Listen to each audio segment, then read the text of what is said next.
Bon, alors bonjour à tous et à toutes et bienvenue à un autre webinaire spécial de COVID-19 de l'École de santé publique de Montréal. Mon nom est Geneviève Gariepi et je vais être votre animatrice pour le webinaire d'aujourd'hui. Je suis professeure adjointe à l'École de santé publique et épidémiologiste et chercheur à l'Institut universitaire de santé mentale de Montréal. Alors aujourd'hui, nous allons parler de l'augmentation de la violence conjugale pendant la pandémie, une problématique de santé publique inquiétante avec beaucoup d'implications justement pour la santé mentale, mais aussi la santé physique, sociale, financière, etc. Et selon une enquête de Statistique Canada faite au début de la pandémie, à la fin de mars, une femme sur 10 craignait beaucoup ou énormément la possibilité de violence familiale dans son domicile, ce qui est très inquiétant. Mais qu'est-ce qui est encore pire, c'est que les choses ne semblent pas s'être améliorées. Les données ici au Canada et à travers le monde pointent tous vers une augmentation mondiale de la violence conjugale et familiale liée à la pandémie et particulièrement aux diverses mesures de confinement. C'est donc un sujet très important et il faut en parler et je suis vraiment contente que vous soyez tous et toutes ici avec moi aujourd'hui. Pour nous informer, on a l'honneur aujourd'hui d'avoir deux invités qui se connaissent bien dans le domaine. Ma première invitée, c'est Sonia Michelson, qui est une chercheure doctorante à l'École de santé publique et qui mène, entre autres, un projet sur les services de soutien pour les victimes de violences conjugales pendant la pandémie COVID-19. Elle travaille aussi dans une maison d'hébergement pour femmes à Montréal. Mon autre invitée est Mme Kim Guigui, qui est une intervenante psychosociale qui travaille sur le terrain au Centre d'hébergement pour femmes Auberge Shalom à Montréal. Alors, notre webinaire aujourd'hui va durer 1 heure et va être divisé en 2 parties. La première partie va durer environ 20-30 minutes. Sonia va nous présenter la problématique de la violence conjugale et ses facteurs. Et ensuite, Kim va nous parler de l'expérience sur le terrain à l'Auberge Shalom, les défis qu'a amené la COVID-19 et les solutions qui ont été mises en place. Pour la deuxième partie, on s'est gardé environ 30 minutes pour nos questions et pour la discussion.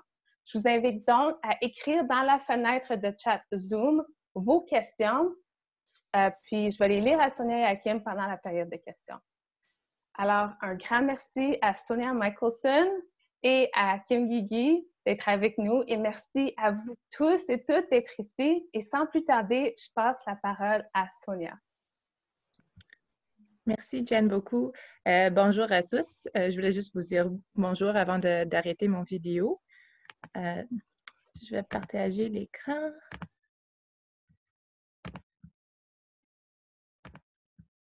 Un instant. OK. Bonjour à tous et bienvenue. Je sais que beaucoup d'entre nous passent maintenant notre vie devant un écran. Alors, j'apprécie le fait que vous avez choisi de passer votre pause de midi, l'heure de dîner avec nous sur une énième appel Zoom. Je voulais commencer par expliquer ce qu'est exactement la violence conjugale. La violence conjugale est la violence entre deux personnes qui sont actuellement ou ont été précédemment dans une relation maritale, extramaritale ou romantique. Je pense que les types d'abus les plus connus sont les abus verbaux, comme les insultes, la violence psychologique, comme la manipulation, l'humiliation ou l'isolement social, la violence physique, comme des blessures, des coups, de la brûlure, des morsures, jusqu'à l'homicide, et la violence sexuelle, y compris tout acte sexuel auquel une femme n'a pas consenti. Deux autres types de comportements abusifs peut-être un peu moins connus sont les abus économiques, lorsqu'un agresseur prive une personne de ressources financières ou matérielles ou ne lui permet pas de travailler, et la violence spirituelle, lorsqu'un agresseur n'autorise pas une personne à pratiquer sa religion ou l'oblige à pratiquer une religion à laquelle elle ne s'identifie pas. Juste pour le mentionner, la violence conjugale est aussi souvent utilisée de manière interchangeable avec d'autres termes, la violence domestique, violence entre partenaires intimes, violence familiale. Moi, personnellement, je préfère la violence entre partenaires intimes parce que je la trouve plus inclusive. La connotation est que ce ne sont pas seulement les couples qui vivent ensemble qui peuvent être dans une relation abusive, Mais aujourd'hui, j'utilise le terme violence conjugale car la ressource primaire au Québec, SOS Violence conjugale, utilise ce terme. S'agit-il d'un enjeu de santé publique? Cela m'est déjà arrivé, même à la SPUM, où quand les gens m'entendent parler de ma recherche, ils me demandent si la violence conjugale est vraiment un enjeu de santé publique. N'est-ce pas quelque chose qui appartient plutôt à la discipline de la psychologie ou du travail social? Je veux juste souligner que ce n'est pas parce que ça se passe derrière des portes fermées que ce n'est pas un problème de santé publique. Si on regarde sa prévalence et ses conséquences sanitaires, sociales et économiques, c'est clair que c'est un enjeu important. J'avoue que les taux de la prévalence de la violence conjugale sont un peu difficiles à déterminer car beaucoup hésitent à divulguer leurs expériences. Les femmes peuvent avoir honte, avoir peur. Ça peut être un sujet tabou dans leur culture. Mais selon une étude mondiale, l'OMS estime que 35% des femmes ont subi une forme de violence physique et ou sexuelle, la violence conjugale étant la plus fréquente. Au Canada, la violence conjugale représente 30% des crimes violents signalés à la police et chaque semaine, une femme est tuée par son partenaire. La violence conjugale a également de graves conséquences sur la santé, telles que le VIH-Sida et d'autres infections sexuellement transmissibles, blessures physiques, des problèmes gastro-intestinaux, des troubles psychosomatiques, des problèmes de santé reproductifs et les problèmes de santé mentale, y compris la dépression et l'anxiété. Chaque année, 7 milliards de dollars sont dépensés au Canada en raison des conséquences de la violence conjugale. Par exemple, les soins médicaux, la thérapie, la perte d'emploi, l'aide juridique, les funéraires, ainsi que les coûts immatériels comme la douleur et la souffrance. Toutes ces statistiques sont pour une situation normale et non dans le contexte d'une pandémie mondiale. Depuis le début de la COVID-19 et les mesures de distanciation sociale associées, les experts ont mis en garde contre les conséquences potentielles et involontaires sur la violence conjugale. Pourquoi? Bon, ici, j'ai essayé d'illustrer comment la pandémie peut accroître les facteurs de risque de violence conjugale. Cela ne se passe pas nécessairement de manière aussi linéaire. Il s'agit clairement d'une simplification d'un phénomène complexe. Mais pour vous donner une idée, les mesures de distanciation sociale ont augmenté les licenciements et travail à domicile, ce qui peut augmenter le stress, l'insécurité financière, ce qui peut augmenter aussi l'alcoolisme. C'est clair que l'augmentation de confinement et l'isolement social des femmes veut dire qu'elles sont en proximité constante avec leurs partenaires. Alors, il y a plus d'opportunités pour l'incidence de la violence conjugale. Je veux aussi être très claire, ce n'est pas que le stress ou l'instabilité financière cause la violence conjugale. C'est le fait qu'on vit dans une société patriarcale, un monde patriarcal, qui permet aux gens, en grande partie les hommes, d'utiliser la violence comme une stratégie d'adaptation. En même temps, pendant que les facteurs de risque augmentent, les services deviennent débordés et ou moins accessibles. Pour expliquer un peu, il y a 3 principaux types de services offerts pour la violence conjugale. Les lignes de crise, qui sont accessibles 24 heures par jour, 7 jours par semaine. Ces lignes de crise offrent du soutien et de l'information pour n'importe qui, n'importe quand. Il existe aussi les hébergements pour femmes. Ils accueillent les femmes et parfois les enfants qui ont choisi de quitter leur partenaire et qui ont besoin d'un endroit sécuritaire pour se loger. Il y a aussi ce qu'on appelle les services externes. Les services externes peuvent être offerts par le même organisme qui gère une maison d'hébergement, mais dans un lieu différent. C'est plutôt pour les femmes qui ne veulent pas quitter leur partenaire, mais qui veulent toujours un soutien, ou aux femmes qui ont maintenant quitté l'hébergement, mais qui continuent à vouloir ou avoir besoin d'un soutien. Avec les mesures de distanciation sociale, c'est plus facile de maintenir les lignes de crise, mais plus difficile à maintenir les maisons d'hébergement et les services externes, vu que ce sont des services qui sont face à face. Il y a déjà des hébergements et services extérieurs qui ont dû réduire ou arrêter leurs services. Kim en parlera davantage dans sa présentation, comment son hébergement, Auberge Shalom, a été touché. Ce qu'on voit à ce moment varie vraiment selon l'organisme ou le lieu. Par exemple, suite à les mesures de distanciation sociale, une ligne de crise à Montréal a vu une augmentation d'appels de 15 Une autre à Vancouver aussi, ils ont eu une augmentation d'appels de 300 mais à l'Outaouais, c'est l'opposé. Ils ont connu une diminution d'appels.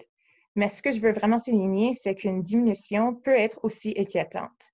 Cela peut signifier que les femmes sont vraiment piégées, plus isolées et moins capables d'appeler. Alors, qu'est-ce qu'on peut faire? Je sais que notre webinaire est intitulé « L'augmentation de la violence conjugale, défis et solutions », mais j'hésite vraiment à utiliser le terme « solution ». Comme j'ai déjà mentionné, la violence conjugale est vraiment un phénomène complexe, complexe enraciné dans une société patriarcale. Ce n'est pas quelque chose qui peut être changé du jour au lendemain. Et je pense que c'est une situation encore plus difficile en raison du contexte actuel. On a déjà vu des gros débats dans le média, la tension entre le désir de relancer l'économie en raison des conséquences sur la santé mentale et le désir de protéger la santé de nos citoyens. Mais je pense qu'il y a des stratégies qui peuvent être adoptées pour améliorer la situation actuelle. J'ai déjà vu dans les nouvelles que certains hébergements en Ontario ont lancé une ligne de texte en plus de leur ligne téléphonique pour permettre aux femmes de les rejoindre plus facilement en sécurité. Il y a aussi l'idée d'utiliser des lieux alternatifs pour loger les femmes, pour répondre mieux à la demande. En Europe, en France, je crois, ils ont mis en place des centres de conseil dans les pharmacies et les épiceries afin que les femmes aient plus facilement accès aux ressources. Quitter la maison pour faire leurs courses peut être la seule occasion qu'elles ont pour parler avec quelqu'un. Hier, il y avait sur le site web du CBC un article qui parlait du fait qu'il y a des organismes, des hébergements qui plaident pour avoir un accès direct aux tests diagnostiques. Avec ces tests diagnostiques, ça permet aux hébergements de savoir immédiatement si une femme a le COVID-19 ou non, ce qui les aidera à déterminer si elle doit être placée en isolement pendant 14 jours. C'est possible que des femmes présentement qui sont en train de vivre avec la violence conjugale ne veulent pas aller à les hébergements parce qu'elles sachent que s'ils décident d'aller là-bas, ils vont être pour 14 jours. Et c'est vraiment une situation difficile à vivre. Je veux aussi vraiment prendre le temps d'expliquer le fait que la violence conjugale et les ressources limitées des hébergements pour femmes existaient bien avant cette pandémie. Ce n'est pas le COVID-19 qui a déclenché la violence conjugale ou qui a mené comme une crise chez les maisons d'hébergement. Le COVID-19 a simplement mis en évidence et exacerbé un problème de longue date. Je veux juste terminer par partager quelques ressources disponibles. C'est clair que ce ne sont pas toutes les ressources disponibles au Québec, juste quelques-uns. La primaire est SOS Violence conjugale. C'est une ligne de crise disponible 24 heures par jour, 7 jours par semaine. SOS travaille avec 102 maisons d'hébergement au Québec et connaît les disponibilités de toutes ces maisons d'hébergement. Donc, si une femme appelle SOS à la recherche d'un refuge, ils savent où l'orienter. Il y a aussi le bouclier d'Athéna. Ils sont connus pour être multilingues, ce qui leur permet de mieux atteindre les populations vulnérables, comme les réfugiés ou les migrants qui peuvent être encore plus isolés socialement parce qu'ils ne connaissent pas beaucoup le français ou l'anglais. Il y a l'Auberge Shalom. Je ne veux pas passer trop de temps à décrire l'Auberge Shalom. Kim va faire ça. Et je voulais aussi juste mentionner une campagne qui a été lancée par la Fondation canadienne des femmes. C'est juste une façon, une manière plus subtile pour que les femmes qui vivent avec la violence conjugale peuvent indiquer à quelqu'un, peuvent demander de l'aide sur des appels vidéo. Alors, c'est vraiment juste d'ouvrir la main puis le fermer. Puis, c'est tout pour moi. Merci beaucoup pour votre attention et je la passe à Geneviève. Merci beaucoup, Sonia. Alors, le symbole, c'est Ça? C'est ça? Ouais, je vais essayer de... Un instant, je vais arrêter mon screen share pour que je puisse... Ouais, c'est ça. C'est comme ça et ça. OK. Super. Ben, merci beaucoup pour ce survol. Il y a déjà des questions que quelqu'un a suscitées. C'est sûr qu'on commence avec un survol, mais après ça, on va plus sur le terrain avec la présentation de Kim, qui, je pense, va répondre déjà à plusieurs des questions qui ont été posées. Alors, je vous présente Kim Guigui. Kim, est-ce que ce serait possible de...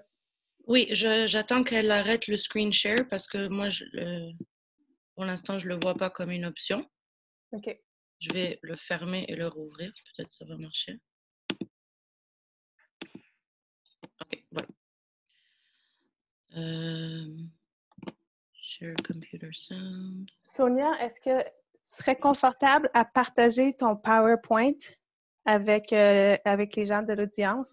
Oui, absolument. Et je vois déjà qu'il y a des personnes qui demandent pour les articles. Alors, je peux les inclure aussi sur un diapo à la fin, quelques articles sur ce Parfait. sujet. OK. Fait qu'on va partager le PowerPoint et de Sonia et de Kim. Et de plus, on va partager le lien pour la présentation ici qui est enregistrée d'ailleurs. OK, donc je vais commencer. Un instant, je vais juste ouvrir quelque chose. OK, donc bonjour tout le monde. Je m'excuse, j'ai éteint la caméra, mais je vais revenir après pour vous saluer. Donc, moi, je m'appelle Kim Guigui et mon background, c'est en santé mentale. Je suis née ici au Québec et j'ai aussi vécu 10 ans en Californie. Donc, c'est là-bas où j'ai complété ma maîtrise en psychologie, en counseling. Et ça fait 6 ans quand même que je travaille dans le domaine de la violence conjugale et que j'interagis avec des personnes qui ont été impactées. Entre autres, j'ai offert des groupes de soutien, des groupes psychoéducatifs pour hommes et femmes et personnes non binaires. Je travaillais avec des enfants aussi qui étaient impactés dans des milieux scolaires. Et tout récemment, je suis revenue m'installer au Québec et je suis très heureuse que ça fait maintenant plus d'1 an que je travaille à l'auberge Shalom. Donc, je suis vraiment, vraiment fière de mon équipe avec qui je travaille et aussi de partager avec vous aujourd'hui comment, jusqu'à date, on s'est adapté face au COVID-19. Donc, avant de commencer, je vais vous donner un petit survol de ce qu'on appelle, entre intimes, la FEDE. La FEDE, c'est la Fédération des maisons d'hébergement pour femmes. Donc, peut-être que certains d'entre vous ont déjà entendu parler, la FMHF. C'est un regroupement de 36 maisons d'hébergement. Et vous voyez sur l'écran les statistiques, juste pour vous donner une idée du nombre de personnes qu'on atteint grâce à ce regroupement de maisons. Donc, nous, l'Auberge Shalom, on fait partie de ce regroupement-là. Et la FEDE, elle est vraiment, vraiment, vraiment un élément critique dans notre développement de protocoles face au COVID-19. Pourquoi? Parce qu'eux, ils spécialisent dans les maisons d'hébergement. Ils connaissent déjà les standards de sécurité qu'on a besoin d'avoir pour protéger les femmes et les enfants. Donc, c'est vraiment réconfortant de savoir qu'on a un réseau qu'on peut consulter par rapport à nos protocoles. Donc ici, c'est juste un survol de toutes les maisons d'hébergement qui font partie de ce réseau. Au total, il y en a 36. Et comme vous voyez clairement, on en a plusieurs à Montréal, une dizaine, donc dans le milieu urbain.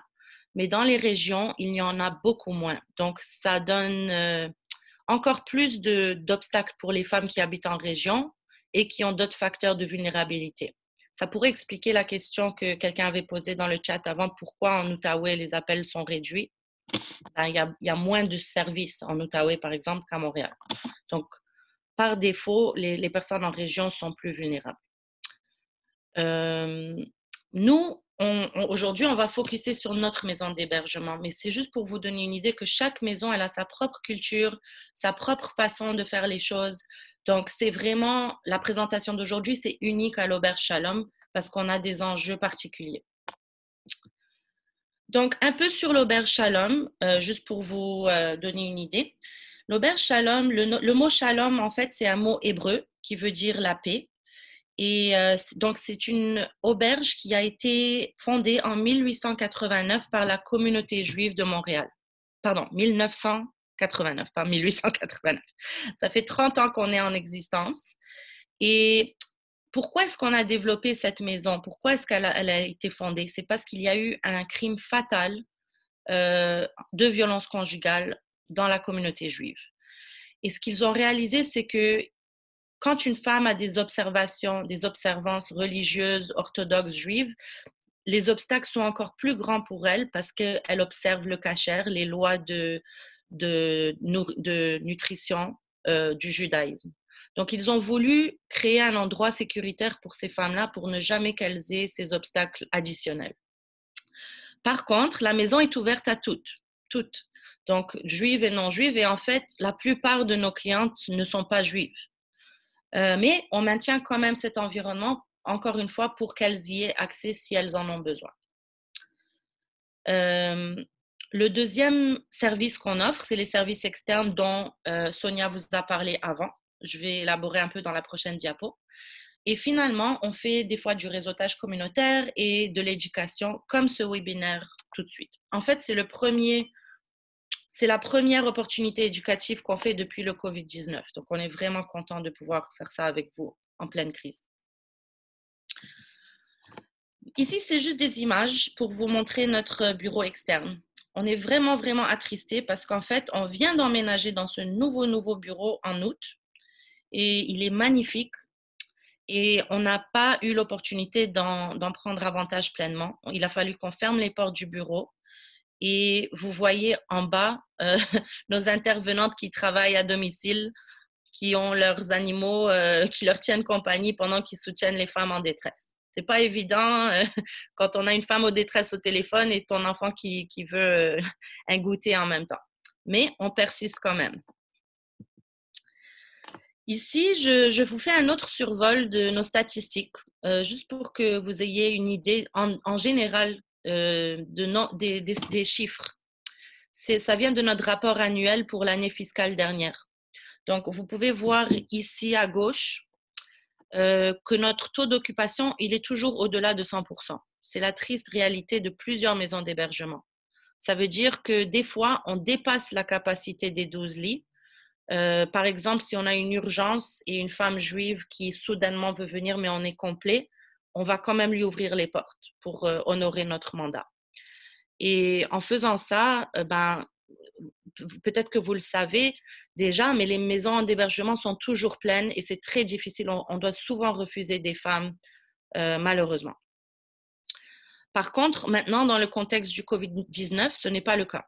Je peux vous dire que quand j'ai parlé à SOS la semaine dernière, SOS Violence Conjugale, ils m'ont dit qu'en général, en moyenne, il y a une chambre de disponible par maison. C'est vraiment exceptionnel, ce n'est pas le cas. Donc, c'est quelque chose qui, d'un côté, c'est réconfortant parce qu'on sait que si une femme veut y aller, elle pourra. Mais de l'autre côté, c'est vraiment effrayant parce qu'on sait qu'elles sont vraiment confinées et qu'elles ne peuvent pas sortir. Une autre statistique intéressante, c'est ici.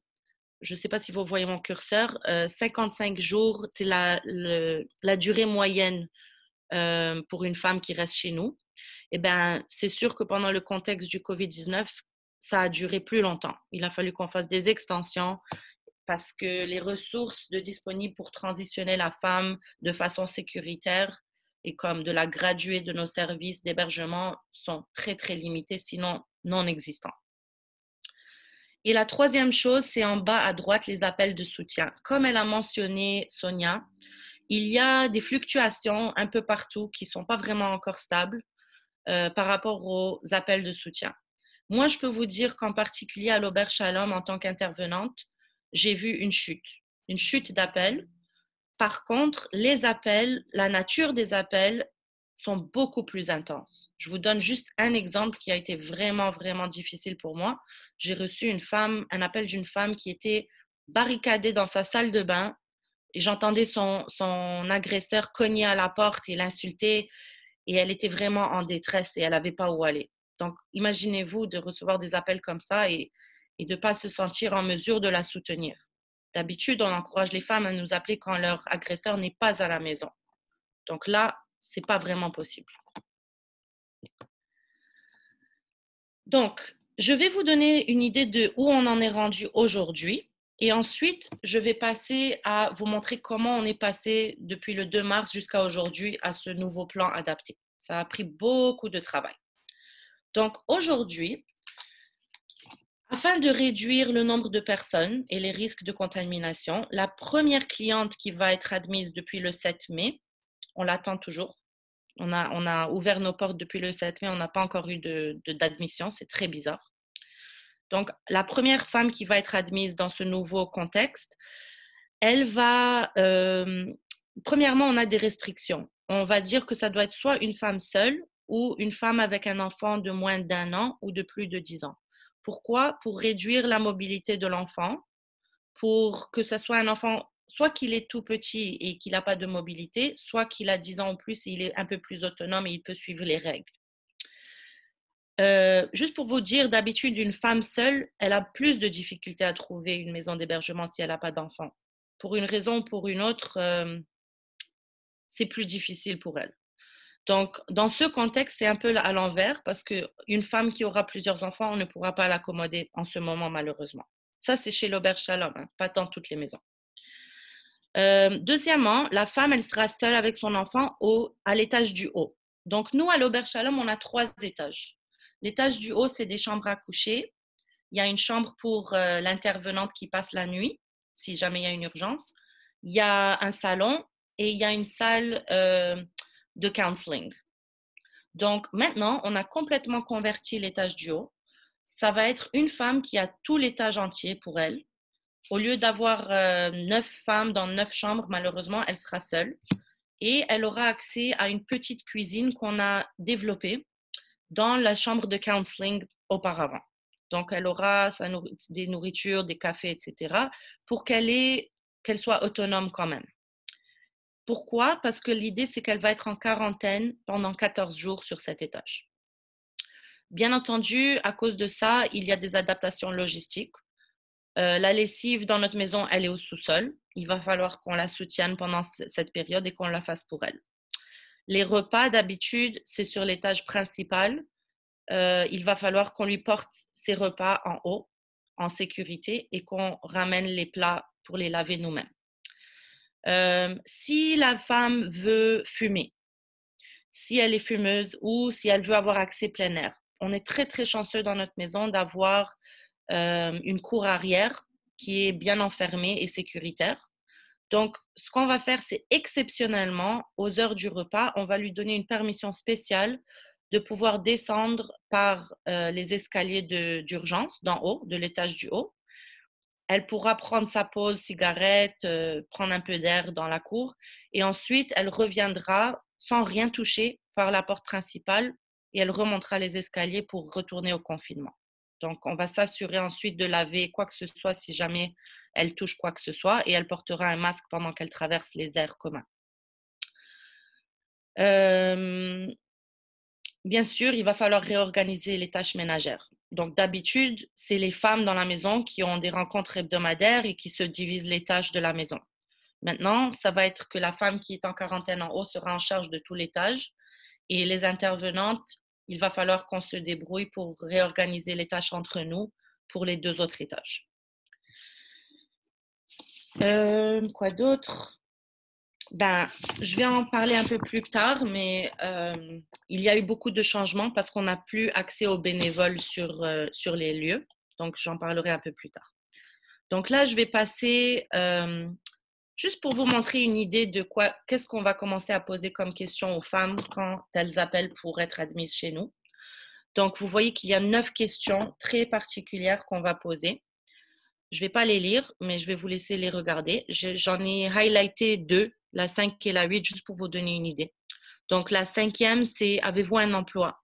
Si vous travaillez de la maison, de quoi auriez-vous besoin pour continuer à travailler? » Donc, si madame travaille à l'extérieur et qu'elle doit faire des allers-retours, malheureusement, soit il va falloir qu'elle fasse une interruption pendant 14 jours pour la quarantaine, et si ça ne lui convient pas pour des raisons financières, malheureusement, on n'est pas à la maison pour elle. On va essayer de la référer dans une autre maison. Mais si elle travaille de la maison, on lui procurera un ordi si elle en a besoin pour qu'elle se débrouille. Et j'ai parlé avant des besoins particuliers comme si elle est fumeuse, par exemple. Si elle a des problèmes de mobilité, il va falloir qu'on s'adapte. Elle ne pourra pas monter les escaliers pour aller à l'étage du haut. Donc, peut-être qu'on trouvera une façon qu'elle soit dans notre chambre de mobilité réduite. Pourquoi? Parce je sais qu'on est une des seules maisons qui donne cet accès-là aussi. Donc, l'objectif premier de tout ça, c'est pas des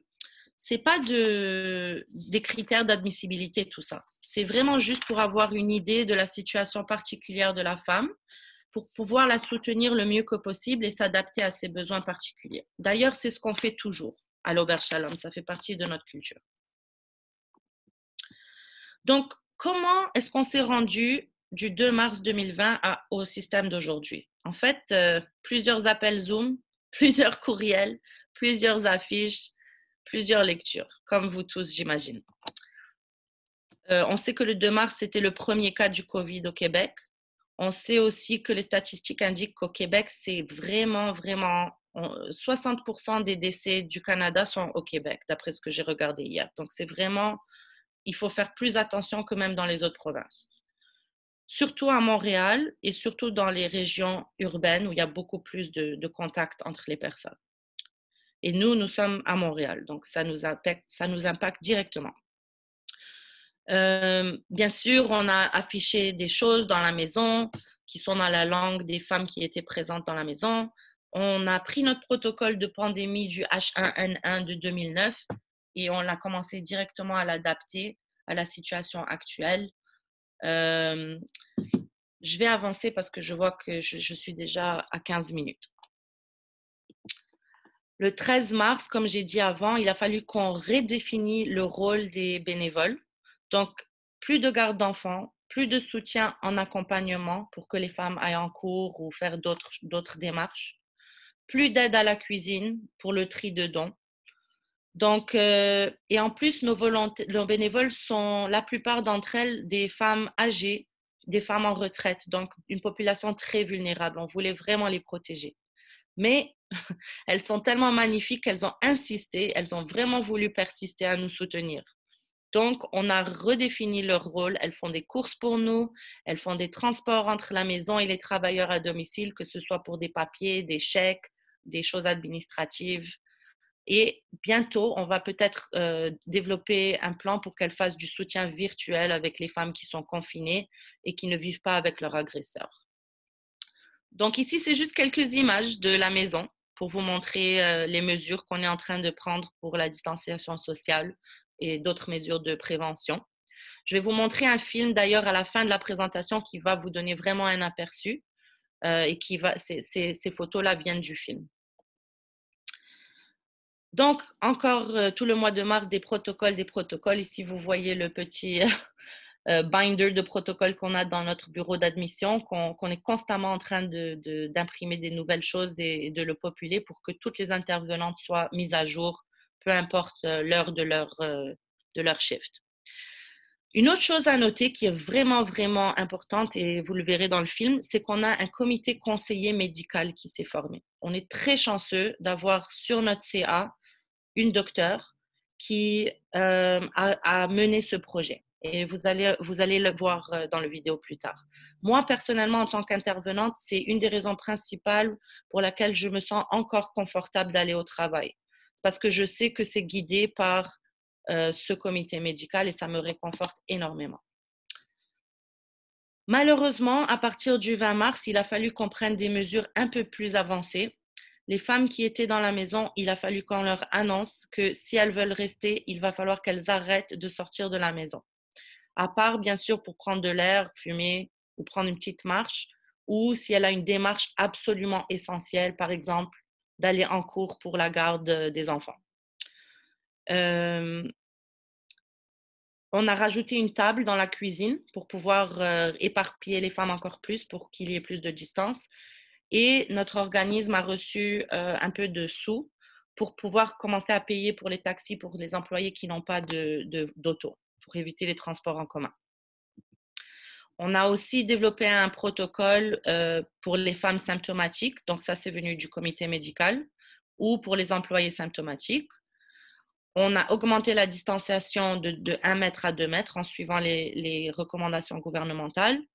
Et vous voyez ici notre directrice Sarah Rosenheck, elle a commencé à participer dans les rencontres Zoom hebdomadaires de la Fédé pour être continuellement au courant de ce qui se passe dans le réseau des maisons du Québec.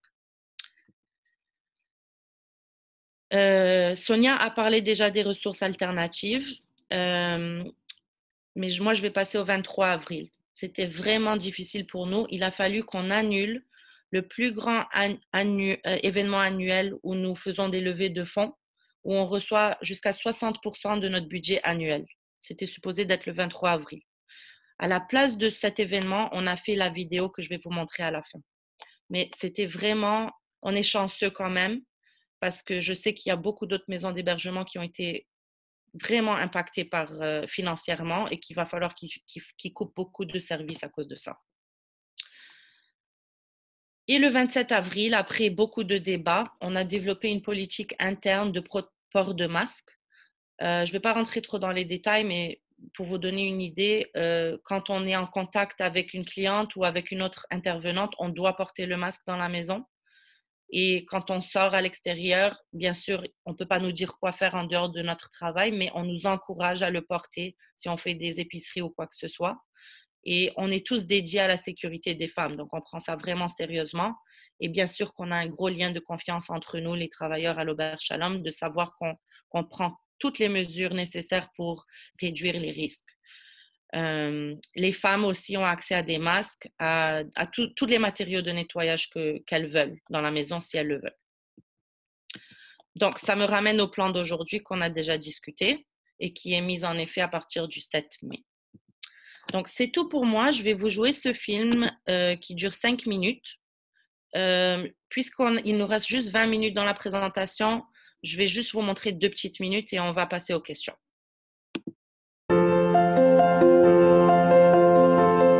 Salut tout le monde. Hi everyone. During this COVID-19 time of social distancing, we've been so touched by the many calls of support we've received for Auberge Shalom.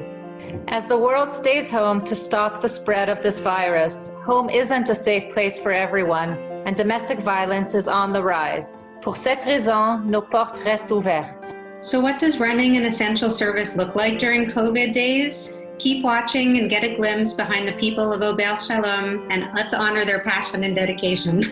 On March 13th, 2020, Quebec society shut down to stop the spread of COVID-19 with lockdown, social distancing, and closures.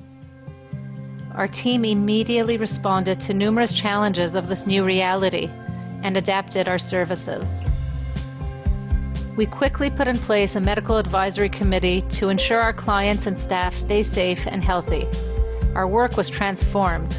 On behalf of the Medical Advisory Committee, I'd like to thank the clients and staff of Auberge Shalom for doing such an excellent job of social distancing, hand washing, cleaning, and even wearing masks when appropriate, and keeping everyone safe. Get this awesome COVID mask.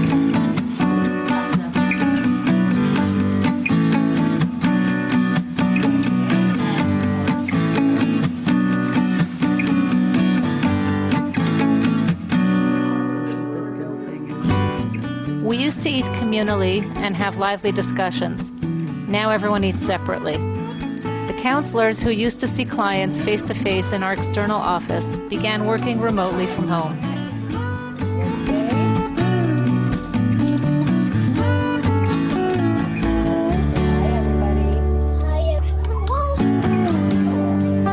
This is the new at-home office reality.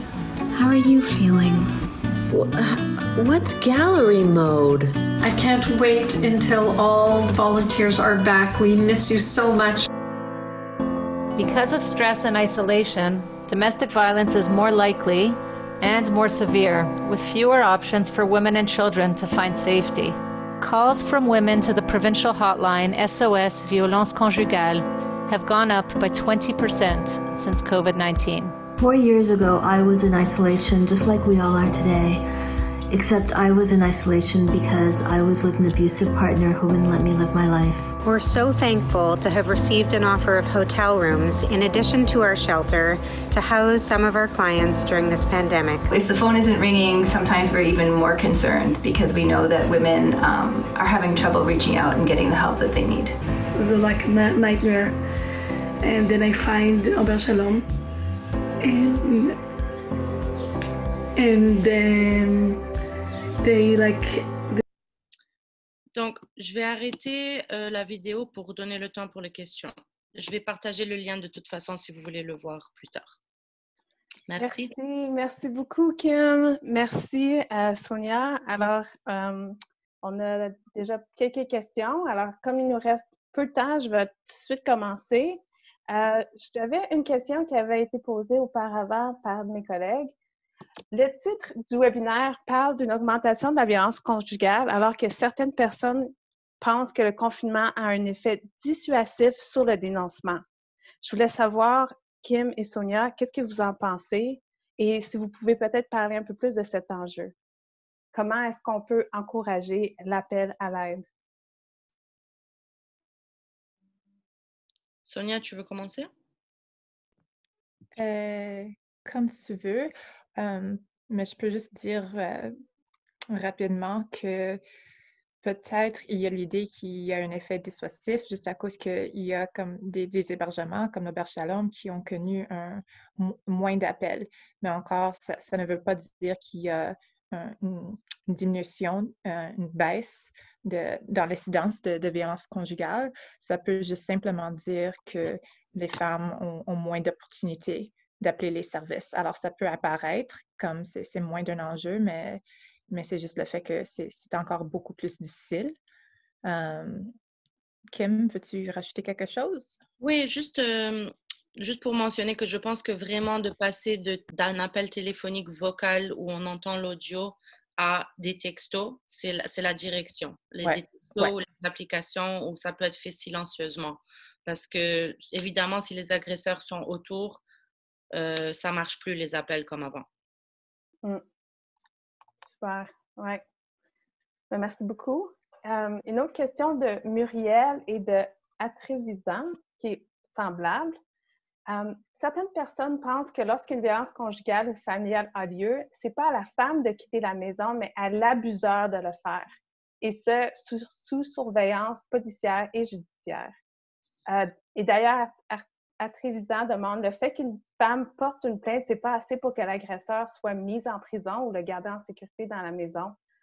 Alors, qu'est-ce que vous pensez de ça? Est-ce que c'est aux femmes de quitter le domicile ou aux hommes? Qu'est-ce qui vous inspire dans ces deux positions divergentes? Oui, c'est une bonne question. Honnêtement, c'est pas juste que c'est à la femme de quitter parce qu'elle n'a rien fait. C'est pas de sa faute. Puis c'est pas juste que c'est à elle de quitter puis recommencer sa vie, de trouver un hébergement puis après trouver un appartement, de tout faire. Mais le fait d'inclure comme la police, comme on dit en anglais, that's a whole other kettle of fish. Il y a des femmes qui ne veulent pas que la police soit là. Alors, c'est difficile. Il n'y a pas de réponse simple. Il y a des fois, si une femme appelle la police pour arrêter son agresseur, je pense que c'est environ, il reste en prison pour quoi, Kim, 24 heures jusqu'à 48 heures, je pense, pour que ça donne une couple de jours à la femme de trouver quelque part d'y aller. C'est clair que 24 heures à 48 heures, c'est pas beaucoup. C'est pas nécessairement une punition assez sévère, mais c'est ce qui est fait présentement. Kim, je ne sais pas si tu veux ajouter quelque chose. Moi, d'abord, c'est sûr que c'est pas juste. C'est pas la femme qui devrait avoir à quitter. Par contre, il y a des réalités dans certains cas qui indiquent que c'est la chose la plus sécuritaire à faire. On sait que des fois, quand la femme essaye de forcer l'homme à quitter, ça escalade la violence, d'abord.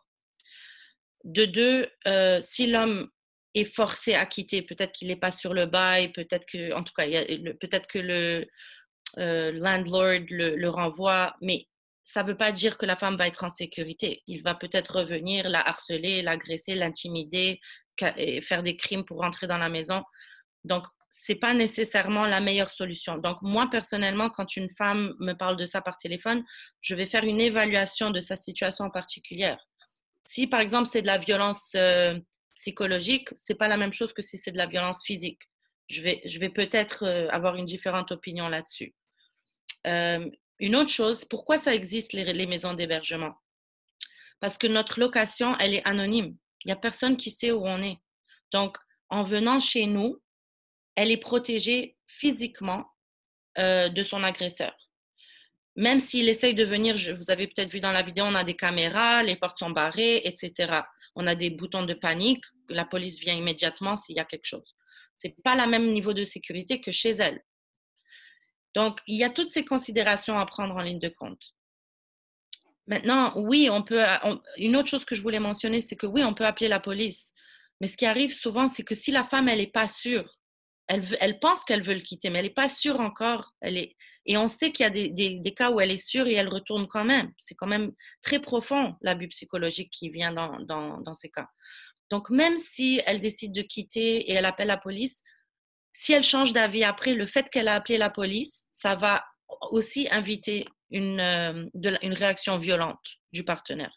Donc, des fois, on ne veut pas encourager ce genre d'intervention parce qu'on sait que la réaction pourra être encore plus intense, malheureusement. Ah ouais. Merci beaucoup. Merci pour cette réponse. C'est la réalité, dans le fond. C'est correct de dealer avec la réalité.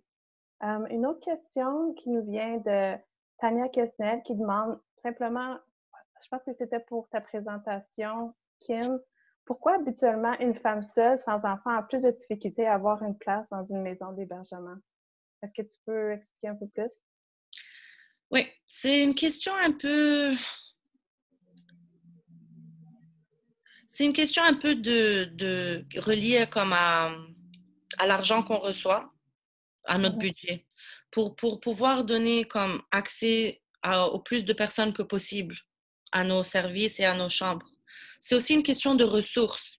Donc, si par exemple, on est 3 intervenantes dans la maison d'hébergement et on a trop de cas à gérer chacune, on est comme surchargé, on va donner priorité à ouvrir les portes à une famille plutôt qu'à plusieurs femmes seules. Parce que si j'ai comme 5 femmes seules, c'est 5 cas. Mais si j'ai une famille de 5, c'est 1 cas.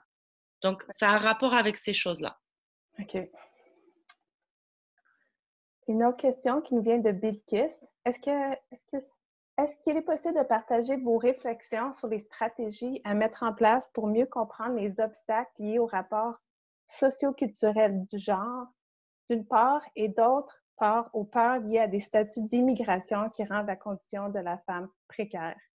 Alors, je ne sais pas si vous voulez prononcer, mais... Est-ce que vous pouvez répéter la question, s'il vous plaît?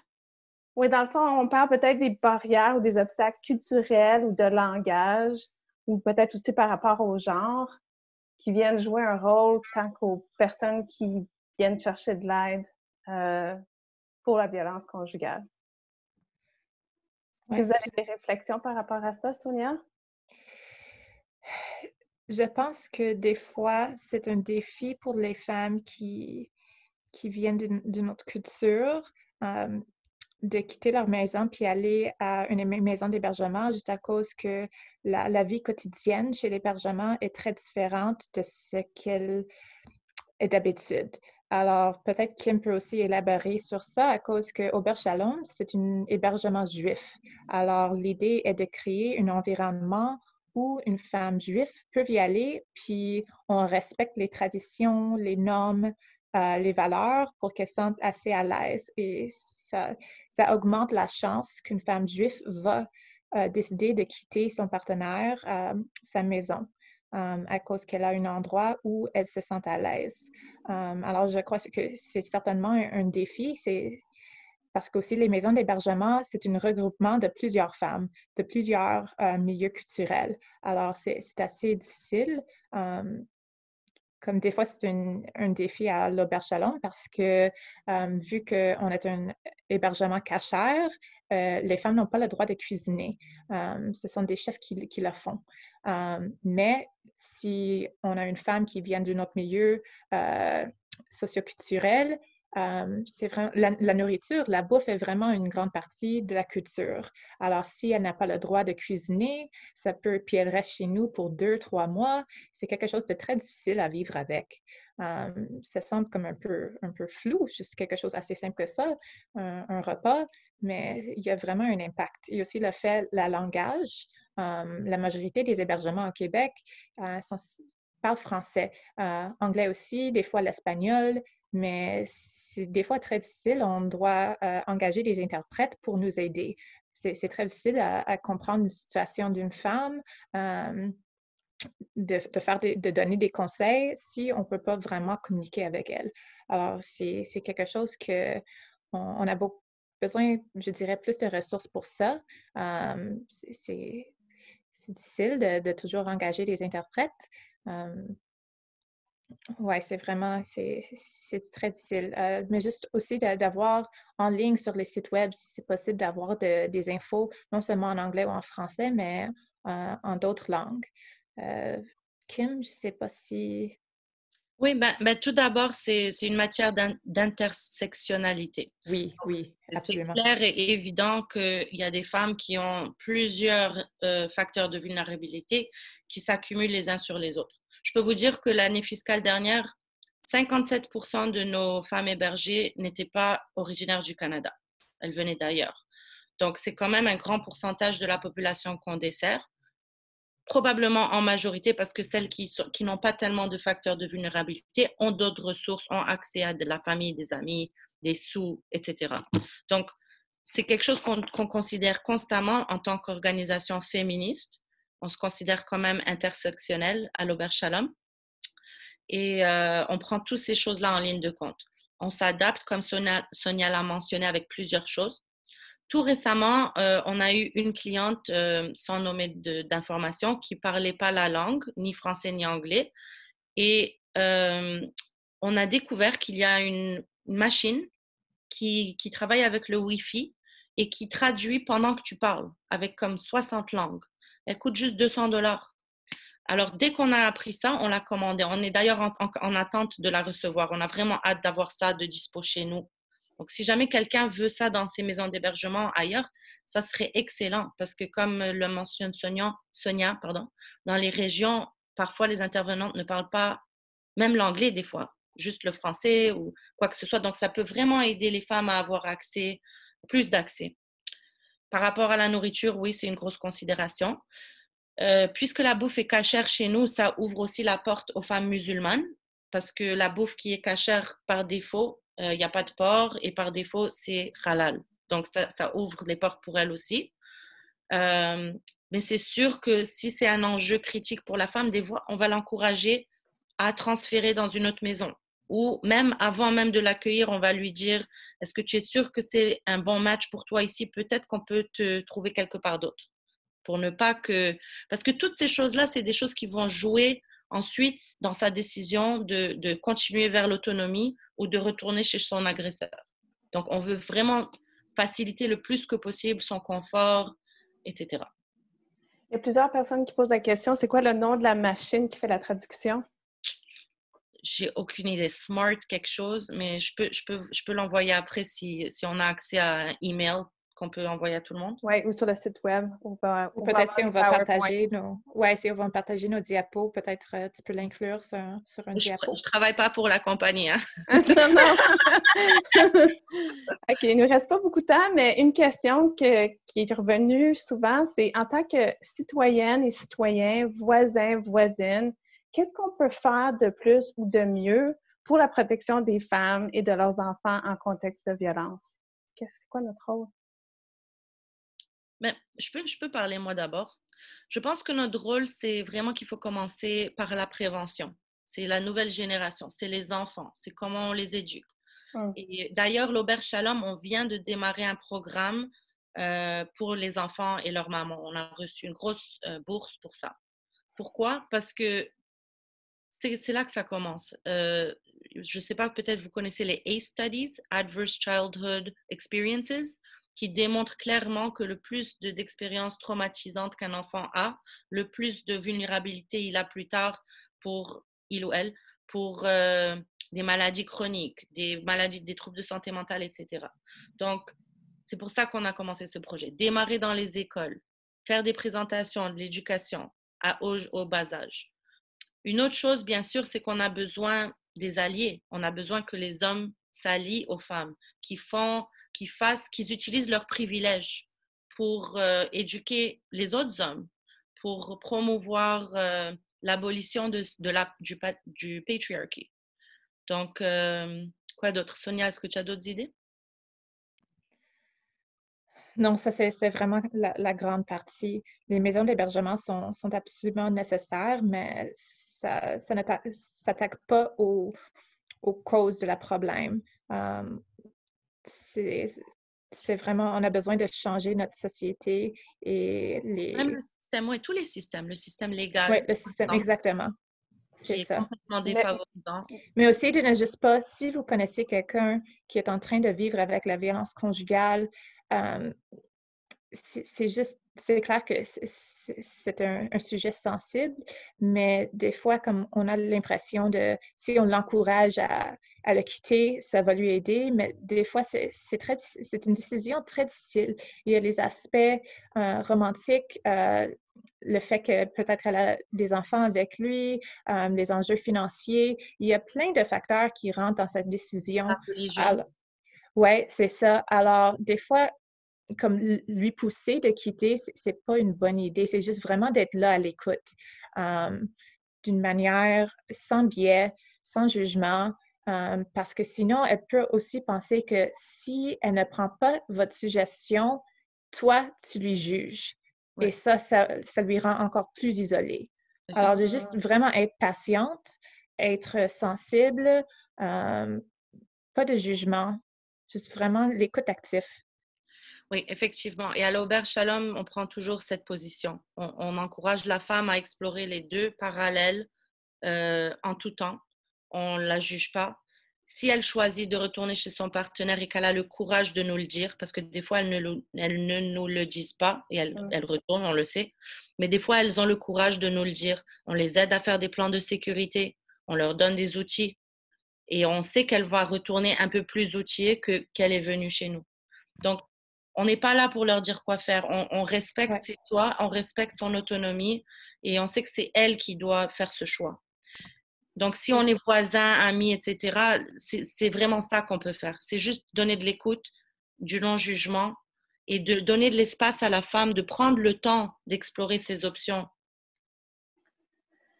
Ben, c'est fantastique. Sonia, Kim, il nous reste seulement 1 minute. Est-ce que vous avez d'autres derniers mots à rajouter ou d'autres choses à dire? J'ai vu une question intéressante. Je pense que c'était de Costanza.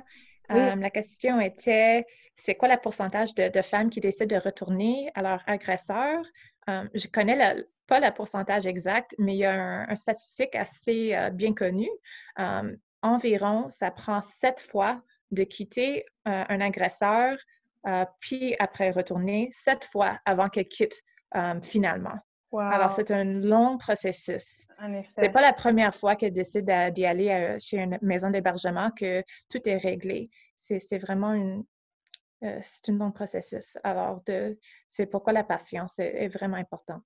Oui, et une chose que j'aimerais rajouter à ça, c'est que c'est pas juste parce qu'elle le quitte et qu'elle le divorce que l'abus se termine. Il y a ce qu'on appelle post-separation abuse. L'homme peut continuer pendant toute la durée, par exemple, de la vie de l'enfant, à manipuler, à essayer de contrôler la femme, même s'ils sont plus mariés, même s'ils habitent plus ensemble.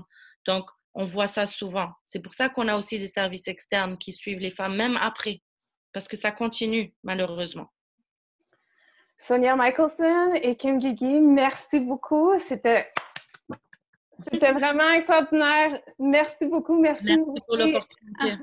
Merci à tous et à toutes d'être avec nous aujourd'hui. Et un grand merci à tout le monde pour votre temps et votre attention. C'est bien apprécié. Et on est désolé qu'on n'ait pas pu répondre à vos questions, mais dans mes diapos, j'ai mes infos. Si vous voulez me contacter en privé, ça va peut-être me prendre du temps, mais je suis ouverte à vous répondre.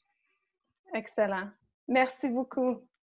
Merci. On se retrouve au prochain webinaire de l'ESPOM. Cool.